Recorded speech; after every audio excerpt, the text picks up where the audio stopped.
ರಾಹುಲ್ ಗಾಂಧಿಯವರು ಹೋದಲ್ಲೆಲ್ಲ ಸಂವಿಧಾನದ ಪ್ರತಿಯನ್ನು ತೋರಿಸಿ ಇದಕ್ಕೆ ಅಪಾಯವಿದೆ, ಬಿಜೆಪಿ ಮತ್ತು ಸಂಘ ಪರಿವಾರ ಅಂದರೆ RSS ಇದನ್ನ ಮುಗಿಸುವ ಪ್ರಯತ್ನ ಮಾಡ್ತಿದೆ, ಅದಕ್ಕೆ ನಾವು ಅವಕಾಶ ಕೊಡೋದಿಲ್ಲ. ಈ ಮೂಲಕ ಸಂವಿಧಾನ ಮಾತ್ರ ಅಲ್ಲ, ಈ ದೇಶದಲ್ಲಿ SC STಗಳಿಗೆ ಅಂದರೆ ದಲಿತರಿಗೆ ಕೊಟ್ಟಿರುವಂತಹ ಮೀಸಲಾತಿಯನ್ನು ಸಹ ಕಸಿದುಕೊಳ್ಳೋದಕ್ಕೆ ಬಿಜೆಪಿ ಮತ್ತು ಸಂಘ ಪರಿವಾರ ಪ್ರಯತ್ನ ಮಾಡ್ತಿದೆ.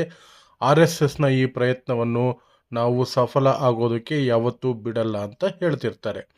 ಇದು ಸಾಕಷ್ಟು ಮಟ್ಟಕ್ಕೆ ಚುನಾವಣೆಗಳಲ್ಲಿ ಪ್ರಭಾವ ಬೀರ್ತಾ ಇದೆ. 2024ರ ಲೋಕಸಭಾ ಚುನಾವಣೆಗಳನ್ನೇ ತೆಗೆದುಕೊಂಡ್ರೆ ಸ್ಪಷ್ಟವಾಗಿ ದಲಿತರು ಕಾಂಗ್ರೆಸ್ ಪರವಾಗಿ ಮತ ಚಲಾಯಿಸೋದಕ್ಕೆ ಈ ಒಂದು ಹೇಳಿಕೆಗಳೇನಿದೆ ಇದು ಕೂಡ ಸಹಾಯವಾದವು. ಬಿಜೆಪಿ ಸಂವಿಧಾನ ವಿರೋಧಿ ಅನ್ನುವಂತಹ ಮನಸ್ಥಿತಿಗೆ ದಲಿತರು ತಲುಪೋದಕ್ಕೆ ಇದು ಸಾಧ್ಯತೆಯನ್ನು ಮಾಡಿಕೊಡ್ತು.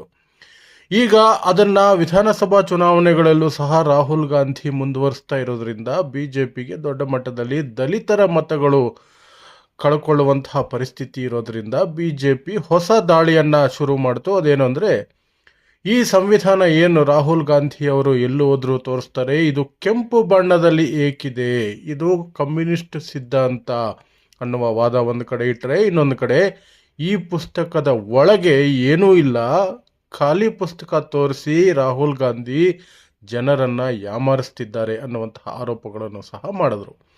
ಅದಕ್ಕೆ ಉತ್ತರವಾಗಿ ನಿನ್ನೆ ರಾಹುಲ್ ಗಾಂಧಿಯವರು ಮಹಾರಾಷ್ಟ್ರದಲ್ಲಿ ಚುನಾವಣಾ ಪ್ರಚಾರದ ವೇಳೆ ಆ ಪುಸ್ತಕವನ್ನು ತೆರೆದು ತೋರಿಸಿದ್ದಾರೆ. ಇದು ಖಾಲಿ ಪುಸ್ತಕ ಅಲ್ಲ, ಇದರ ಒಳಗೆ ನಿಜವಾಗ್ಲೂ ಈ ದೇಶದ ಆತ್ಮ ಸಂವಿಧಾನ ಇದೆ.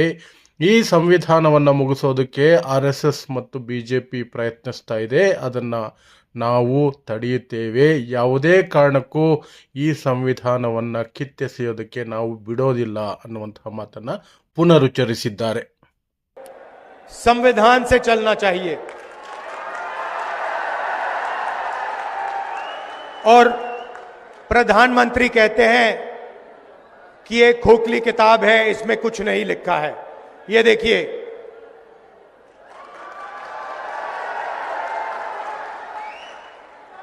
ये किताब खोखली सिर्फ RSS के कार्यकर्ताओं के लिए